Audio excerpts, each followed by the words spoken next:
This is some information on renewing my floor mats from my 1992 C1500 Chevrolet. And I bought this product Dash, and it is from, I guess, D3 Renew Protect Company. Don't recall exactly the name of the company. I think that was it. And I did my passenger side front mat already. It used to look like this, only worse. Here's my rear floor mats. Haven't done the rear floor mats or this driver side, but I did just do this passenger side, and it just came out fantastic as far as I'm concerned. I mean, it doesn't look brand new. It still maybe has a little staining on it, but compared to what it did look like, it's great. The one in the middle here is new old stock, just for comparison. It's a new old stock driver's mat for 1992. So you can obviously tell how bad this one is, as well as these two, the two rear ones. This one is pretty much perfect, and this one just looks a lot better. I'm going to give it a second coat, but I'm going to pause this video. I'm going to go, well, let me see. I'll try to show how I'm applying it. I'm applying it with the applicator brush they gave. And I shook it up. I'll shake it up some more. And just put a little on there.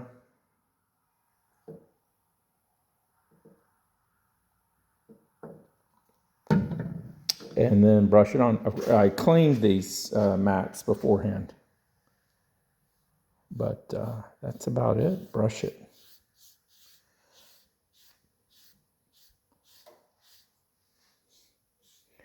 Now I'm going up and down here. I don't know that it matters, but after I finished this one, I went back over it. I kind of dry brushed it to sop up all the remaining liquid, and there were some, you can see like the sudsy part that was in there. So I kind of squished out the brush and spread it around, got it dry. Then I used a brush to go back over it. And I'll try to show that as well. But here in the corners, it's, I don't think I want to leave that standing in the cracks. But anyway, that was probably the only unusual thing. But, you know, for the most part, it's just painting it on. And you're looking a lot better than you did before. So, okay, I'll be right back with some results. So I'm finished this this other mat, and you can see how there's a little bit of extra material or product down in these cracks, or maybe you can't, but it's there. It's a white around there. So I waited till so my brush is pretty much empty. There's nothing left on it, and then I go back and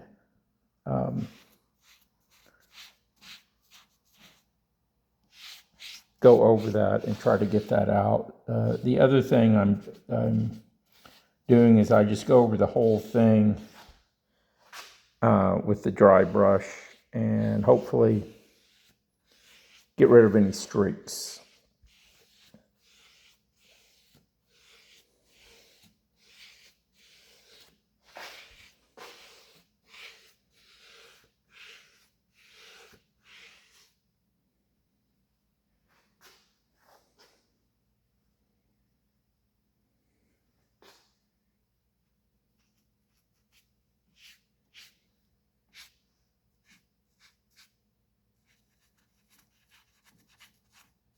I might have waited a little long, and this stuff is starting to thicken up, and it's hard to, the brush isn't just pulling it out of there as easily. So, you know, I may just live with that and see how it dries.